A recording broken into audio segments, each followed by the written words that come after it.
Hello and welcome to another edition of Coffee Club on a momentous day for Scottish football, because last night, Roger, we didn't lose an international. Well, there we go. We've got good news and bad news for everyone this morning. The good news is you're Bill Leckie and you're here. I'm Roger, Hannah and I'm here. The bad news is Cristiano Ronaldo was supposed to join us here at Bella Vita this morning, but he's still in the huff and he's refused to come. He won't come out of the dressing room. He went off. For anybody that doesn't know, at the end of the Scotland-Portugal game, 0-0, the rest of the Portuguese players went to say thank you to their fans down at the west end of the stadium. Ronaldo was still putting his thumbs down at the referee for not allowing him to take a corner kick in the 52nd minute of stoppage time and stormed straight up the tunnel. And he wanted back to the shoot at Cameron House, I think. I think he probably did. He was fluming. Right, that's all from Coffee Club this week. I thought his behaviour was terrible. Actually, I thought his performance was absolutely dreadful. Yeah, it was. And he'd been, he scored the goal in Lisbon that beat Scotland last month. He'd scored in Poland at the weekend. He was on form, and he just didn't perform particularly well at all. No. And you find when they have that little childish huff and they throw a wee strop at the end, it's probably as much down to him knowing it was a poor performance as it was to a meaningless decision by the referee at the end of the game. And the same happens with his pal Bruno Fernandes, who I think is one of the biggest whingers I've ever seen in football. At one point in the second half of the game, he took a corner kick on the right hand side, he put it straight out for a by kick, and then he starts pointing at people to say, well, why didn't you stop the ball going out for a by kick? He's just, the two of them last night, Ronaldo and Fernandes, I thought were a pair of sort of preening show ponies.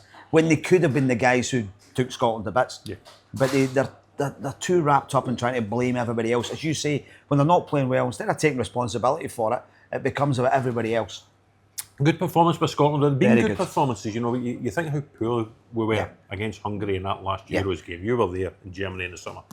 The performances have been much improved in these four Nations League games, and they hadn't had any reward up until last night. Yeah. And it's just a pity that the reward came in the form of 1 point rather than three. There's the Scott McTominay header. There were, as the kids say, entries into the box, the Portuguese box during the game. And we just couldn't quite, with balls fizzing across Diogo Costa's goal, we just couldn't get the goal that really would have given us a night like Spain or a night like Denmark. Yeah, I mean, the Scott McTominay one inside 4 minutes, it's a carbon copy of the move that he scored from in Lisbon, where the ball gets rolled back, the cross gets whipped in, and that time he's attacked the header and he's put it back across the goalkeeper. This time he's under no pressure and he's headed it straight at Diogo Costa. Distracted by Che Adams in front of him. It's a great move. Fair play to Kenny McLean, who's growing with every Scotland performance.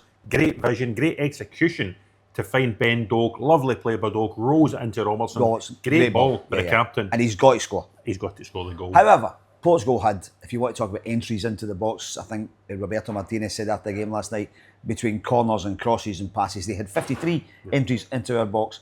And but for a magnificent save at the end by Craig Gordon and then a quite sensational block by Nicky Devlin from Rafael Leao, we could have lost it in the end.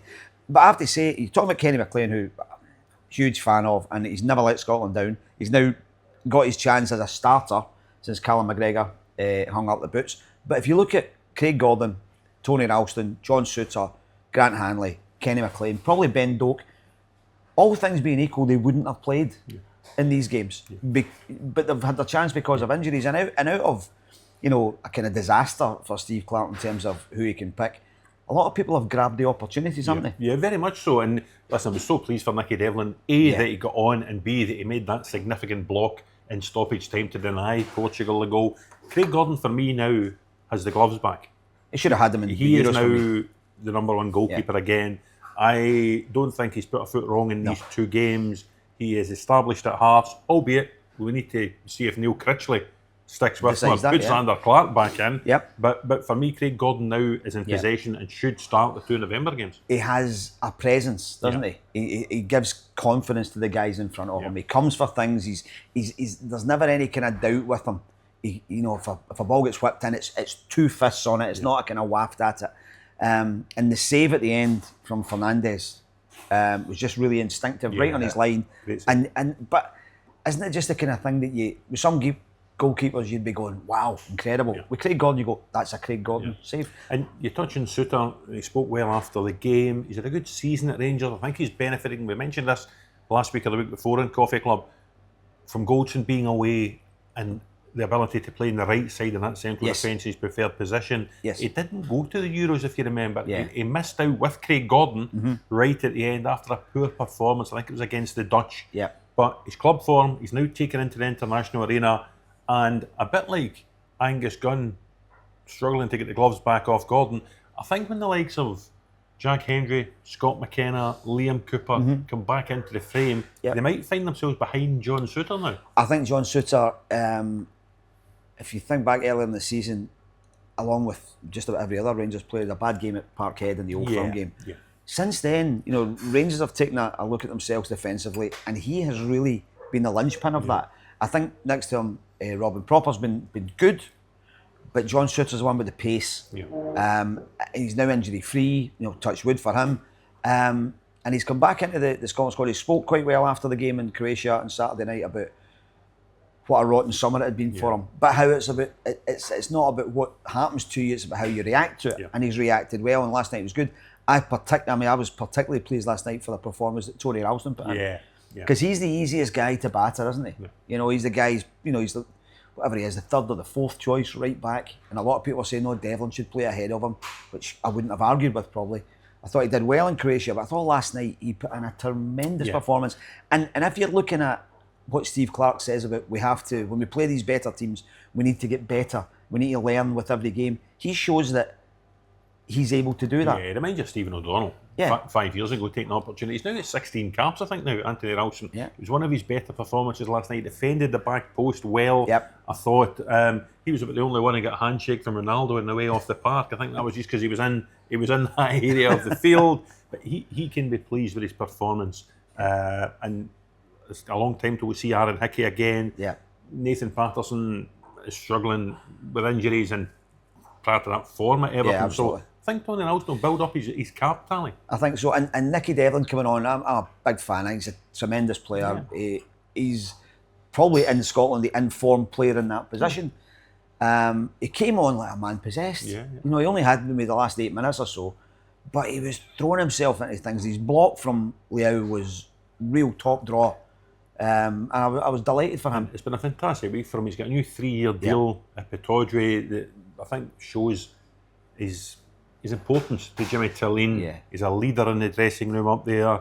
He'll be there to 2027. He's got a Scotland cap. He's got that block. If he retires tomorrow, for any reason, I did that. He can always look back and say, do you know that was me. I like the fact Nicky comes from a very humble background and he's worked his way up through the ranks. His dad Charlie's at Drumchapel Amateurs. He's a stalwart of the sort of the youth systems in Scotland, and Nicky's got no airs and graces, and he deserves everything that comes to him. So there's an awful lot of pluses, I think, for Scotland. We've still not got a win, but we didn't do that thing of losing 5 games in a row, which would have been a really unwanted, cruel and unwanted. So we have another block now. What would be great was, can we get a win in one of these last 2 games? Listen, can we get 2 wins in these last 2 games? I'm not convinced Croatia. You can't have cakes and that. That's true. I'm not convinced Croatia and Poland are significantly better than us. So there is a possibility if we get a couple of bodies back. The likes of Ben Doak is growing as a Scotland player with every performance. We spoke about his involvement in the Chancellor McTominay early on. I thought his work rate was impressive. Very you can tell that he's a player who is learning all the time from good coaching. He was coached by the Celtic Academy, then went to Jurgen Klopp at Liverpool. He's now under Michael Carrick at Middlesbrough. Real coaching talent who will improve him. Steve Clarke is treating him with kid gloves at the minute. He hasn't had 90 minutes these first 2 starts in this window. But I think his importance will grow for Scotland. He's not had 90 minutes as a first-team footballer in his life. There you go. With Celtic, with Liverpool, with Middlesbrough, with Scotland, Ben Doak's never played 90 minutes of football. And sometimes you find that with the big hitters. If for long-time Coffee Club members, viewers, listeners, you remember Robert Grieve used to do this show? Yeah, and exactly. we have to treat We have Robert to take the him in and same out way. sometimes, don't we? You know, he does a couple, he then has a month off, he does a couple, and then it's 4 away trips. Yeah. So we've sent him away the last 2 weeks to... He will be back at some stage. We've sent him away for the last 2 weeks to lie in the rain shine in Florida. But yeah, much better. Pleased for Steve Clarke. I think since we last spoke, I mean, as you know, I've been a little more critical of Scotland than other people have over the previous blocks of games. I felt that at the weekend in Croatia, Steve Clarke was back to being the Steve Clarke that we used to know. I'm not saying barrel of laughs, not saying Mr. Entertainment, but answering questions rather than with questions, but with really solid answers. He was very honest about how it feels to be a manager who can't buy a win. But he was also very strong in his belief that we should believe in him and in his players. And I think his words have been justified in the last 2 games. I thought we played pretty well in Croatia. I thought we gave away a goal too quickly after we scored, and then we gave away a poor second goal. But I thought it was our best performance to date. Yeah. And then last night, I think, slightly upgraded in that again. Yeah. And I think they look ahead. Perhaps the likes of John McGinn could be back. We don't know the situation yet. The likes of Kieran Tierney or Jack Henry coming back into the squad. Angus Gunn potentially coming back into the squad as well. What we need, and you've got to have had this conversation internationally with Scotland for 30 years. We are crying out for a goal scorer.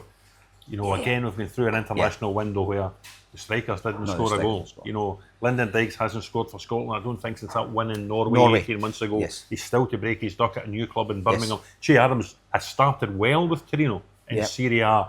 But it's a different game with Scotland, isn't it? It's a different game with Scotland. And we're just crying out. Shankland isn't in form at Hearts. Nisbet didn't get off the bench in these 2 games. We've been called in, albeit he started well at Aberdeen. We need somebody. We need a striker to emerge from somewhere. Because we do tend to, if Scott McTominay's not scoring, if John McGinn's not scoring, if Ryan Christie's not scoring, then we're really struggling. Now, I think Che Adams and Lyndon Dykes, when they play in the system Steve Clarke plays, they do a very good job for us from what they're asked to do. But it's certainly not Che Adams' natural game. And you saw it last night that when he's up on his own against guys like Ruben Diaz, he's getting knocked about. He's getting knocked about, and he didn't even have a sniff of a chance last night, getting in the box. So it comes down to McTominay in the end of crosses, or John McGinn making runs when he's fit behind the defence, or Ryan Christie popping up at the back post as he did in Zagreb. And you're right, we need something else. But where that comes from, I'm not entirely sure. You were at Hampden last night. I was back at SunSport Towers. Yes. I was listening to watch the game on the SFA's YouTube channel. Co-commentary with Charlie Mulgrew was excellent. There was a laugh listening to Charlie Mulgrew. We then had a laugh at Ronaldo's conduct. We had quite a smile of pride at getting the result against one of the continent's elite teams. Yeah, absolutely.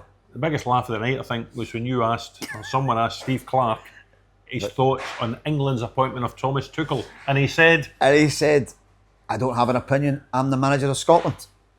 Sums it up. There have been strong opinions from some of our English brethren this morning about a German taking the job. There's one piece in particular that calls it a dark day for England, not just for English football, but the nation of England. And they're quoting King Henry V. Well, who was a right good manager? I think he took England to the quarterfinals of the Euros, didn't he? It's utterly incredible to look. For me, it's incredible to look at some of the reaction. Thomas Tuchel was fine to manage Chelsea to a Champions League. Jurgen Klopp, who I think was German. Yeah, I think he was German, Had a bit of success at Liverpool. The boy who's the Mourinho guy. Well, exactly. And, And the day before, they were saying, they've asked Pep, and everybody was saying, what a great idea. Let's have a Catalan, wonderful. Let's get Pep in, he's a great man. How will Tuchel do in light of this negativity that has just overwhelmed English football in the last 24 hours? I would think he would be very naive if he didn't expect this was going to come from some quarters, and he probably knew which quarters it was going to come from. I think there'll be an element of the England support who will be quite anti him because of the kind of people they are. But Tuchel will be what he is, which is a very good coach. I mean, I've read today stuff about how Sven-Goran Eriksson, for instance, came and took the money and ran. And the same people are saying this 3 weeks ago were eulogising about what a magnificent man he was and what a loss he was to the universe. Now, Capello didn't do particularly well. Yeah. I think one of his problems was the language barrier. He never really adapted to the English language. Sven-Goran Eriksson did a tremendous job with England. Yeah. I don't know who is the English manager who would have managed England. You're going to be looking at a Graham Potter or an Eddie Howe. So, I remember back in the day. You remember it as well. Our late great SunSport colleague Roger Bailey greeted Bertie Vogts at Glasgow Airport with a bottle of Scotch whisky. Yes. The English journalist should be greeting Thomas Tuchel with a pot of tea and a Cornish pasty and saying, welcome to the FA, welcome to this England job. Gareth Southgate has taken this excellent group of players right to the very limit. You can take us over it. If you can take us over that finishing line, you will be famed forever. I wonder if Thomas Tuchel, I'm not even wondering, if Thomas Tuchel with his record had been French or Italian or Catalan, there would be a huge difference. But this, I am staggered by all this time on the fact that he's German is such an issue. Now, we're discussing here negativity surrounding a new managerial appointment, as if this is just an English thing. You're good at this. Can I direct you to Tynecastle? Yes. Neil Critchley has arrived. A dark day. Not really to any fanfare down Gorgie Road. No pipe bands, no bunting. I wrote this in my column on Monday. I think of all the great things that Anne Budge and her board have done for Hearts, I don't think managerial appointments have been top of the CV. A succession of people who have come and gone in maybe in a space of maybe 18 months, 2 years. And Hearts have done well-ish in that time, but nothing really seems to stick. And I was waiting for a big appointment here, the one that would, especially with Aberdeen, now starting to pick up, the appointment that would try and get them towards somewhere nearer to second place. Yeah. Now, Neil Critchley might be that guy. He is a very, very well qualified coach. Yeah. He's among the elite in the badges he has from UEFA. But you're right, I think the Hearts fans who put a lot of money into that club, who own a lot of that club, are entitled to say, could we have had somebody a bit more spectacular? If I'm going to cut Thomas Tuchel slack, then I probably need to cut Neil Critchley slack and give Neil Critchley an opportunity. I think among his first 8 games in charge, he's got Hibs, Celtic, Rangers, and 2 European ties. Yep. So it's going to be a sticky start for him. Does it help or hinder him that Hearts have made such a big play of the data analysis targeting him? In the past, Ian Carthrow's still known as Laptop Boy because, he was the guy who was coming in and, working that way. Is it unfair in Neil Critchley's year? Hearts have made more of a play and said, we've found this guy, we think he's the best candidate for the job, we think he can take Hearts forward because of his outstanding coaching credentials. He won at Wembley with Blackpool and took them up. But they seem to have pinned this, it's all down to the data, Is that unfair? I don't know if unfair, I think it's unrealistic. We're all in our lives now using a bit more AI and data and analysis, right? What this new technology doesn't do is understand personalities and nuance and backgrounds. I think if you do your due diligence as a manager, you need to know about the person's character and how he wants to. And I'm sure they've asked questions, but if you're going to pin it on analytics, I think you're leaving yourself open to a fault, and I think they're in quite a dangerous position, Hearts, because they've watched across the city. They've watched Hibs going through managers like some of us go through socks, and then everyone that comes in is going to be the one that gets it right, and then they don't. And I think the Hearts need to watch that they don't get into that situation.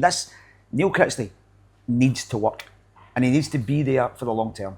They're already, I think it's 19 points behind Aberdeen. It's been quite a week for some Aberdeen players. Nicky Devlin, as you say, getting his debut. Jack McKenzie in the squad for the first time. Kevin Nisbet back in the squad. I saw Dimitar Mitov scoring an own goal at Windsor Park last night as Bulgaria lost 5-0 to Northern Ireland. That's a remarkable result, isn't it? Absolutely remarkable. They'll all get back together the next 24 hours, and it's Celtic 100% record against Aberdeen, 100% record at Parkhead on Saturday. It's a brilliant game. Brilliant game. we said here last week, I made a plea on Coffee Club last week, Roger, please send me to this game. He sent me to this game, which I'm really happy about. And again, a bit like Scotland not being on, council telly or anything the last 2 games. Celtic Aberdeen, 3 o'clock Saturday. You have to be at the stadium to be part of it, and I think it's going to be great. Massive, massive game for both clubs, but for Aberdeen, a real test of who they are and what they are. And yeah, it's been a big week, and I think even if you're Jack McKenzie or Kevin Nisbet, who hasn't played for Scotland, you'll come back saying, I was with Scotland for a week, and it's been a breath of fresh air. It's been new things for me. I've learned new things. I've been new places. For Nicky Devlin, he's got to come back, feeling $1 million. Yeah.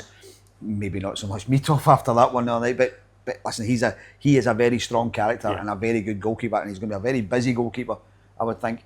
Aberdeen haven't turned up against Celtic for a long time now when it's mattered.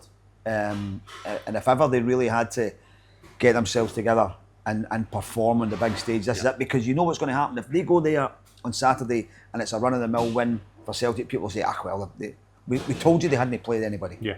So they really have to go and produce, and then they've got 10 days later where they play Rangers. Yeah. And then that's the midweek game at Pittodrie, and then the following Saturday night, Celtic again in the Premier Sports Cup semi-finals. A huge run for Jimmy Tilleen. Yeah, talk about Hearts having a huge run. For Jimmy Tilleen, this is the point where people find out what he's about, and I just think Saturday has got the makings of an absolutely tremendous afternoon. And it's also when we find out what some of the signings are about. Gavin Malloy has looked really good. Yes. But he's never been under pressure at Celtic Park facing Kyogo.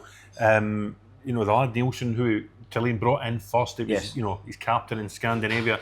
He's never gone in against a midfielder of McGregor, Hatate, and Arnie Engels. Absolutely. So it's a test for him.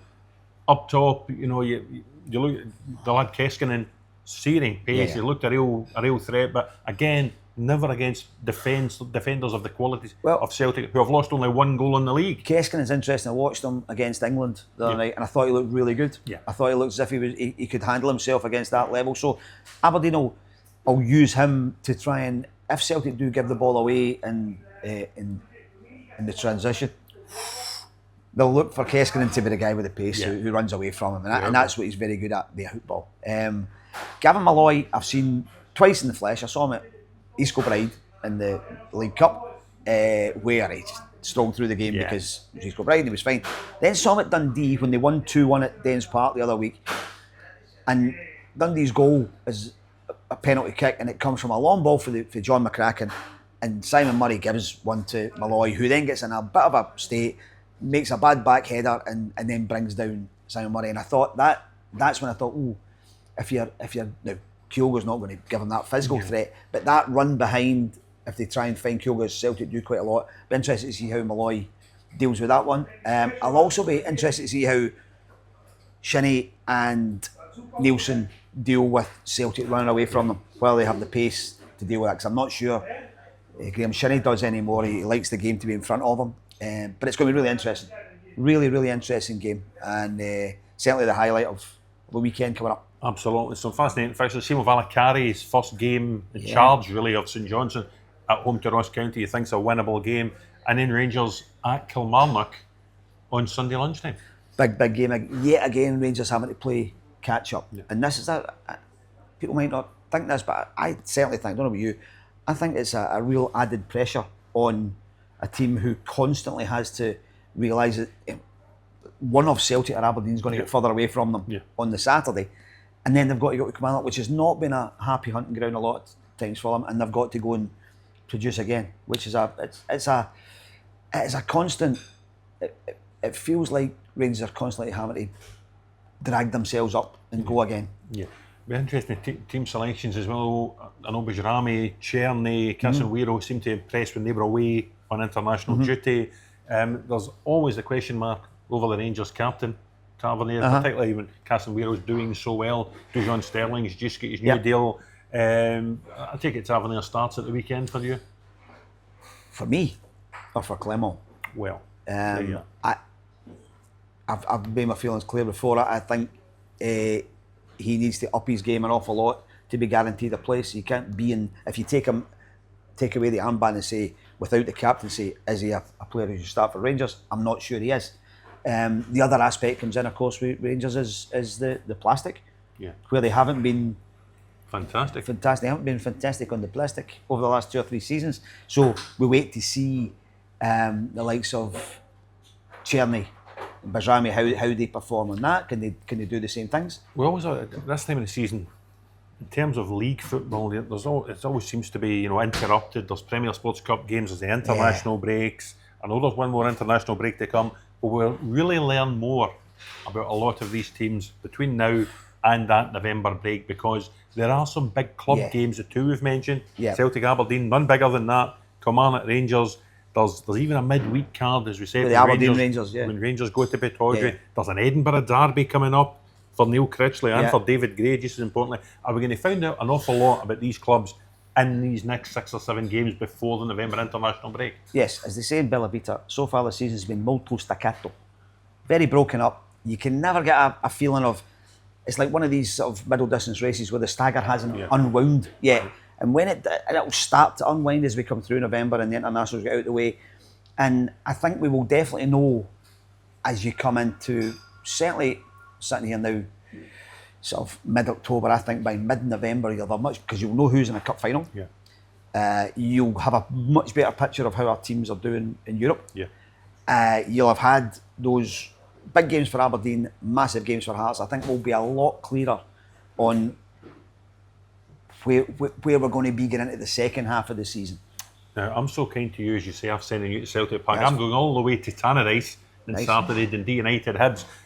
The problems at Hearts, the fact it's taken them 3 weeks to appoint Neil Critchley to replace Stephen Naismith, is that sort of helped keep David Gray and Hibs out of the spotlight, because they've not been on a great run? They've not. I think the thing that keeps David Gray out of the spotlight slightly is the amount of credit he has in the bank with Hibs fans, obviously, because of his legendary status as a player. If David Gray was a guy who had come in for, if he was Nick Montgomery or whatever, I think the focus would be a lot greater. Also, if he hadn't lost the striker, they've spent a lot of money on in the summer, and Kieran Bowie, there'd be a bit more pressure on him. But you're right, they can't afford to be losing many more games. I mean, Dundee United have been very steady so far, and if you're anybody getting up to Tannadice just now is in for a solid old game. So it's another one that Hibs. Here's the thing, I was talking to Steve Clarke on Friday, and we wrote about it on Saturday and followed it up. At what point in a bad run does the manager wake up and say, I need to win games? Now, Clarke's response was, that's not for me to decide. And he's right in a way, because David Gray, or whoever you are, might be sitting there thinking, actually, I'm okay, I'm happy with this situation, I trust my players. But other people make those decisions, don't they? Fans make the decisions, boards make the decisions, and Hibs are one of the clubs where fans and the board change very quickly. I actually thought Hibs were good at Ibrox. When they lost the game, but Kuharevich missed that horrendous penalty. They were in the game right to the end, and I thought, they're okay, they're going to kick on. And then they lose at home to Motherwell, and Triantis is sent off, one of the bookings is for diving, and it's back to the kind of almost the bad old days of Hibs. And they don't have a great record at Tannadice. I think if you take out the Tannadice game against Rangers when Tom Lawrence scored the goal, United haven't lost at home since February. No, they're going to miss Ross Graham. Who's out with a hamstring. Kevin Holt will come in, you would think. But Ross Graham's been very good for them. Triantis, I don't know about you, I was amazed when they brought him back in. I thought last season he did them no favours. As a centre-half, he was all over the place. When they brought him in the midfield, you could see he had the technical ability, but he's not got the composure to play in midfield. And they brought him back in, and sometimes you think clubs kind of get what they pay for, you know, you kind of get what you deserve sometimes, and he's let them down again at the weekend, and Hibs just seem to go in that cycle, don't they, of causing themselves, unnecessary problems. And he's done a sort of un-Hibs-like thing. I always associate Hibs with young, homegrown talent, and pace, and very much so. They've gone with Dwight Gale at 34, Junior Hoylett at 33. Hoylett scored the goal against Motherwell, had little flashes. Gale put that header past the post at Ibrox. Can they help haul them to some degree of respectability this season? Well, when you've lost Kieran Bowie, who I think most clubs in the Premiership would have wanted to get, and when you've lost Martin Boyle, who's been away for surgery, then you're saying, well, what do we do from here? And they've gone for real experience. People who were available, massive experience, and it's what they have. That is what they have. They don't have someone else coming through, they say, right, it's time for him to. They don't have their equivalent of a Ben Doak say, right, let's unleash this boy. Yeah. So they have to go with what they have. So it's a difficult one for Hibs. If Hibs were to lose on Saturday, I wonder at what point fans start to get a bit grumpy with David Gray because they just love him so much. But there's only so much you can put up with. Although, if you're looking at problems at like Hibs, let's look at in the perspective of the problems at Inverness. Yeah.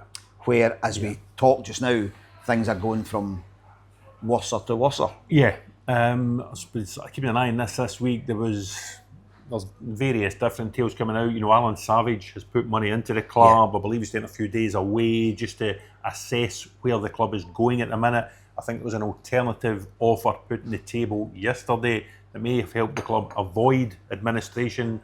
The board don't feel it was in the best interest of the club moving forward. There was talk of today, Wednesday, being that sort of D-Day to raise £200,000 to keep the club going. I believe that sum has reached about 80. Doesn't sound great. What it does do is it allows them to pay the wages for another month. It probably buys them a little bit of time. There's a lot of goodwill up there from Duncan Ferguson, who's working for nothing. There's a lot of goodwill from the players. They have a big home game against Annan Athletic. Sounds daft, Inverness. All they've done in the last 25 years. Back to playing Annan Athletic. But it could get worse. If it is administration, it's a 15-point penalty this season. Yeah. Probably relegation. It would be a 5-point penalty at the start of next season. Players would go, staff would go. I'm pretty certain Duncan Ferguson would go. And you would wonder what the future would hold. It's a huge week for them. Well, it feels like the kind of time when you start asking yourself questions like, why bring in a guy like Duncan Ferguson on Duncan Ferguson's money when you're in the situation you're in? Have your eyes been too big for your belly? And is it time just to say, right, we know what's going to happen here. We have to go back and we have to start again. That's the only way to go. You start bringing, I said this when they were talking this nonsense about going to Celtic at the start of the season. I wrote a column saying, no, what you do is you go to the best players in the Highlands, you go to the players that are surplus to requirements at Ross County, and you build from the bottom with local guys who don't need to go and live in Fife, they don't have to commute anywhere. Bring them in, pay them the wages that you can afford to pay, and start again. And the fans will appreciate that far more than paying a manager, whatever he's on, $3,000 a week or something, and having chief executives on fortunes, and I just think what Inverness have done is so top heavy that it's crushing the rest of the club. And listen, you mentioned Duncan. I think if they want to go for Duncan Ferguson, they want to go for Duncan Ferguson. I think some of the decisions at boardroom level in terms of off the field appointments, I feel have hurt the club more than any managerial appointment or signing players. Absolutely. It just amazes me. Inverness played in the Scottish Cup final last year 2023, under Billy Dodds. They looked as if they could, at that stage, mount a pushback to get into the Premiership, and it's just been an unmitigated disaster since then, and off the pitch. Billy Dodds did a sensational job that season because I remember around about Christmas they were absolutely decimated by injuries, and Billy kept them going. There was talk about then about Billy getting sacked. I think the cup run kept him in a job for a while, although it was never a happy situation. They get to a cup final, it must have made them a fair bit of money.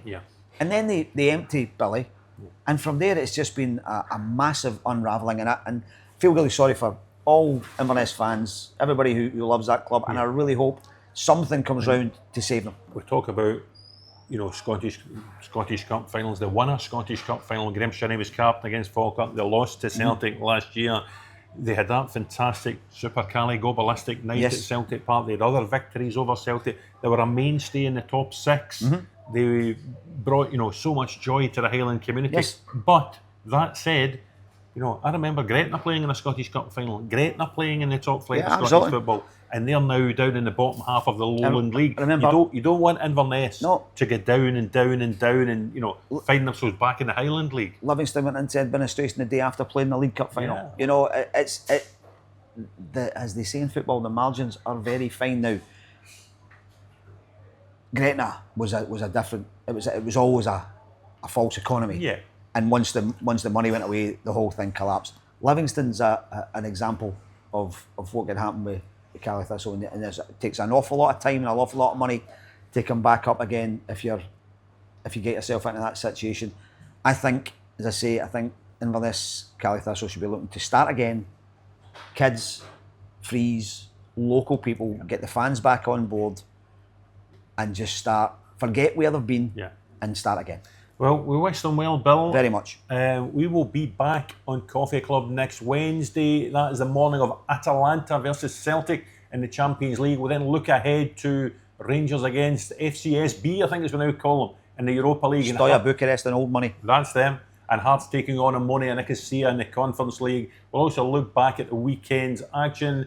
You can watch us on the Scottish SunSport YouTube channel. Please like and subscribe. You will see Go Ballistic every Monday and Friday when we look back and look ahead to the Premiership action. And of course, you can watch Derek McGregor's fantastic one-on-one series, interviews with SPFL managers. I believe this week it's Falkirk's John McGlynn, looking ahead to the televised game on Friday night against Hamilton. But for myself and Bill and the missing Cristiano Ronaldo, thanks very much for watching.